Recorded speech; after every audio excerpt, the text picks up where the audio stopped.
তাইলে কি আমগর কোনোদিন আর দেখা হইতো না? জানি না রে বন্ধু, সবই আল্লাহ পাকের ইচ্ছা। কারণ নিয়তি এমন একটা জিনিস, দেওয়া হইতেও পারে না হইতে পারে।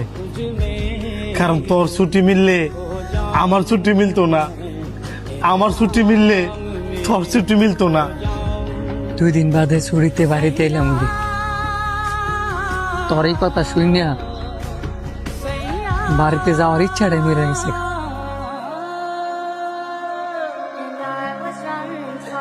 আরে বুকে তুই কি করছিস সব? আমি কি তোর একাই বন্ধু? তোর তো আরো বন্ধু বান্ধব আছে, ফ্যামিলি আছে। তা আমার লেগে তুই দেশ আইবি নাকি লিগা? বন্ধু ফ্যামিলি থাকলেও তোর মতো বন্ধু তো আর নাই। তুই আর আমি একসাথে ছুটিতে বড় হয়েছি, আমার সুখ দুঃখ সব আমি তোর লগে শেয়ার করছি। এখন আমি বাড়িতে গিয়া কার লগে নিজের সুখ দুঃখ শেয়ার করি, কার লগে আড্ডা দি মুক্তি কই তার? তুই যদি এমনি কান্দস তাহলে তো আমার ভাল লাগতো না, কারণ আমিও তো 2 দিন বাদে প্রবাসে যাবো।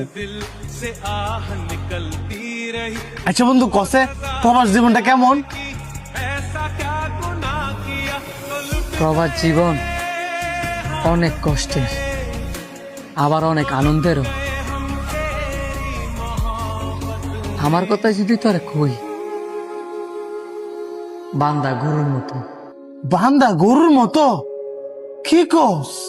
গরুর মালিক দেওস না, গরুরে ঘাস খাওয়াবার লেগে ক্ষেতের মাঝখানে খোঁড়া দেয়, ঝড় নাই বৃষ্টি নাই, গরুর কিন্তু বান্ধা অবস্থায় ওই জায়গাতে থাকে, লড়ার কোনো সুযোগ নেই। সন্ধ্যা হইলে মালিক আসে, তারপর গরুরা নিয়ে যায়। তেমন একটা প্রবাসীর ক্ষেত্রে বাস দিয়ে একটা জায়গার মধ্যে নামাই দেওয়া যায়, রোদ নাই বৃষ্টি নাই, তার ওই জায়গায় কাজ করা লাগে। আবার যখন দিন শেষ হয় তখন বাস এসে তারা রুমে নিয়ে যায়। এইভাবেই চলে একটা প্রবাসীর জীবন। প্রবাস জীবন এত কষ্টের? সবাই তো আর কষ্ট করে না রে, যার কপালে আছে কষ্ট এত কষ্ট করবই, আর যার কপাল বালা এর তো ভালোই। আচ্ছা বন্ধু তুই থাক, আমি তোরে পরে ফোন দিব না।